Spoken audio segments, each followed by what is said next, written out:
नमस्कार दोस्तों, मेरा नाम राजीव है और आप देख रहे हो फिल्मी ओपिनियन। तो आज हम बात करेंगे नेटफ्लिक्स में रिलीज हुई नई एंथोलॉजी सीरीज रे की। और जैसे आप सभी जानते हो कि बेसिकली सत्यजीत रे की जो बर्थ सेंटेनरी है उसके लिए नेटफ्लिक्स का ये खास पेशकश थी, जिसमें सत्यजीत रे की चार ऐसी मतलब शॉर्ट स्टोरीज हैं जिसको एक साथ 3 डायरेक्टर मिलके जिनको डायरेक्ट की है। तो दोस्तों इसका बहुत मिक्स एक रिव्यू ऑलरेडी आ रहा है मार्केट में, जैसे कि आप सभी जानते हो। मैं सारे रिव्यूअर्स को और सारे मतलब जितने भी मेरे दर्शक हैं सबको मैं एक चीज़ कहूँगा कि आप पहले इस जो शॉर्ट स्टोरीज जो है उनको पहले एक बार पढ़िए, क्योंकि वो अवेलेबल है। ऐसा नहीं है कि वो बंगाली में ही है, आपको पढ़ने के लिए नहीं मिलेगा। शायद आपने उसको अभी तक नहीं पढ़ा है, लेकिन जिसने भी अभी तक ये सत्यजीत रे की ये सारी कहानियाँ जो बेसिकली फ्रॉम बंगाल, जैसे कि मैं हूँ तो बंगाल से जो भी है, हम लोग बचपन से ये कहानियाँ जो है ना ये हम लोग सुन के बड़े हुए हैं, या फिर बचपन से ये कहानियाँ हम लोग पढ़े हैं। वो स्कूल्स में पढ़े हैं, उसके बाद लाइब्रेरीज में पढ़े हैं और अपने पास उसका कलेक्शंस भी हुआ करता था। तो हम रिक्वेस्ट यही करेंगे कि ये गूगल बुक्स में उपलब्ध है। पेंगुइन इंडिया का किताब है जिसमें सत्यजीत रे the best stories of Satyajit रे ऐसा बोल के आप गूगल में सर्च करने से आपको आसानी से मिल जाएगा। तो वो आप पहले उसको पढ़िए, पहले जानिए कि ये ओरिजिनल में ये कहानी को क्या लिखा गया था। फिर अगर आप असेसमेंट करोगे उसकी तो शायद आपका असेसमेंट जो है वो ठीक बैठेगा। दोस्तों अभी बात करते हैं इस पर्टिकुलर जो 4 कहानियां हैं उसके बारे में। तो पहली कहानी आपको जो दिखाई गई है उसका नाम है फॉरगेट मी नॉट, और जिसमें आली फजल दिखते हैं और श्वेता बसु प्रसाद दिखते हैं, अनिंदिता बोस दिखते हैं बंगाल से। तो ये जो कहानी है मेनली दिखाया जाता है कि एक इंसान जो कॉर्पोरेट लेडर में काफ़ी ऊपर चढ़ गया है, बहुत बड़ा एक पोजीशन होल्ड करता है, उसको अचानक से ऐसा सिचुएशन बनता है वो अपना मेमोरी लॉस करना चालू करते हैं। बेसिकली ये जो कहानी है बंगाली में, उस कहानी में दिखाया जाता है, उस कहानी का एक्चुअल में नाम जो है वो Bipin Chaudhary's loss of memory. तो ये जो कहानी है इस कहानी का एडेप्टेशन किया गया है, और इस कहानी के अंदर में जो दिखाया जाता है कि एक फ्रेंड है उसका, उस फ्रेंड ने एक्चुअली में उसको रिवेंज लेने के लिए ये किया है, लेकिन उसको आज के डेट में उसका बताइए, उसको आज के डेट में लाने के लिए उसको एक कॉर्पोरेट लुक दिया गया है। उसी के साथ उसमें जो मतलब पूरा सोसाइटी उसके साथ रिवेंज ले रही है, सब समाज में सब जितने भी लोगों के साथ वो इंटरेक्ट करता है सब मिलके उसके साथ जो है, उनके कलीग्स हैं, उनके एक्स गर्लफ्रेंड्स हैं, सब मिलके एक कॉन्स्पिरेसी जो है उसने रचा है, उसको कन्वर्ट किया गया है। तो कहानी और भी ज्यादा इंटेंस है, कहानी और भी ज्यादा डार्क बनाई गई है, और आखिर में जो आली फजल को दिखाया गया है कि वो मेंटल हो जाता है, जो एक्चुअल कहानी में है नहीं। एक्चुअल कहानी में उसको दिखाया जाता है कि वो ठीक हो गया है। तो ये एक बहुत आप बोल सकते हो इसका इंटेंसिटी बहुत ज़्यादा बढ़ गया है इस पर्टिकुलर एपिसोड के अंदर में, लेकिन लोगों को शायद इसके बाद भी लग रहा है कि इसमें थ्रिलिंग एलिमेंट कम है। मैं कहूँगा दोस्त, ये कहानी जो है ओरिजिनली उससे बहुत ज़्यादा थ्रिलिंग है एंड बहुत ज़्यादा एंटरटेनिंग बनी है।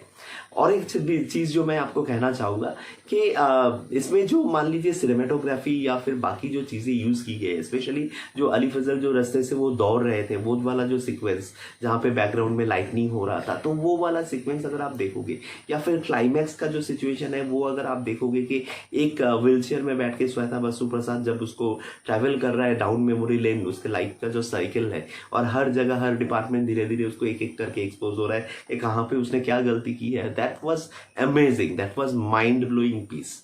तो मेरे हिसाब से ये जो कहानी है, हाँ definitely not the best of the lot, but definitely it's a good make मेरे हिसाब से। अब बात करेंगे दूसरी कहानी की तरफ। तो दूसरी कहानी जो दिखाया गया है उसका नाम है बहरूपिया, जिसमें के मेनन जी दिखते हैं, विदिता बाग दिखती है, राजेश शर्मा दिखती है। तो ये जो कहानी है, इस कहानी में भी जो उसका जो अंत है उसको बहुत ज़्यादा डेवलप की गई है। अंत एक्चुअल कहानी में जो है ऐसा नहीं है।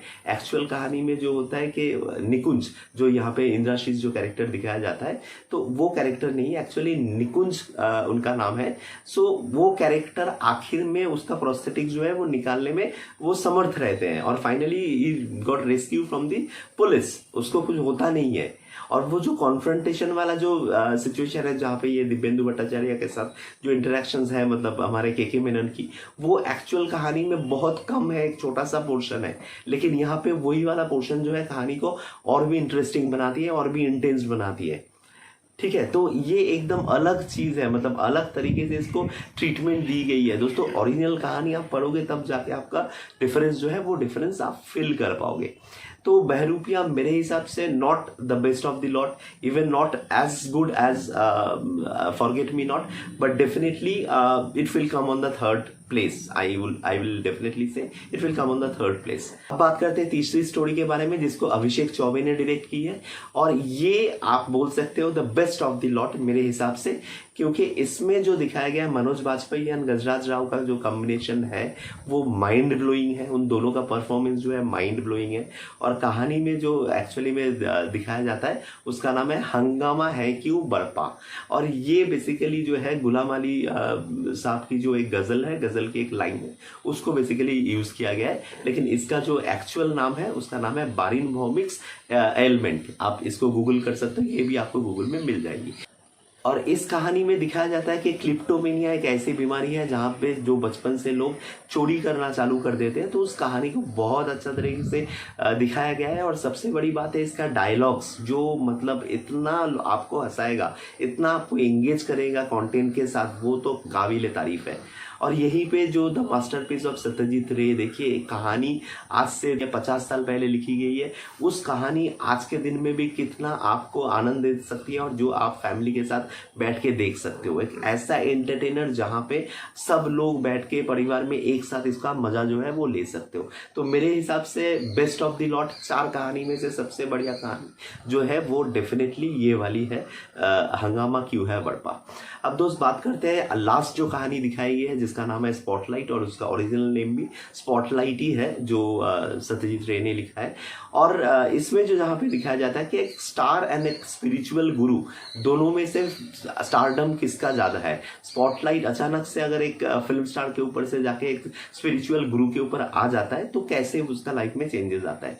तो पहली बात जो आपको बोलना चाहेंगे, वासनवाला ने इसको डायरेक्ट की है, भाई ये कास्टिंग ही गलत है। हर्षवर्धन कपूर का वो स्टारडम है ही नहीं जो आप फील कर सकते हो कि उसके ऊपर स्पॉटलाइट है। मेरे को तो पहला मतलब फ्रॉम द सीन 1 मुझे तो स्पॉटलाइट चंदन रॉय सैन्याल के ऊपर ज्यादा लग रहा था, जो उसको आप देख रहे थे कि वो मतलब सब चीज में उसको असिस्ट कर रहा था, तो मुझे वो ज्यादा स्टार लग रहा था। Harshvardhan Kapoor is nowhere like a star.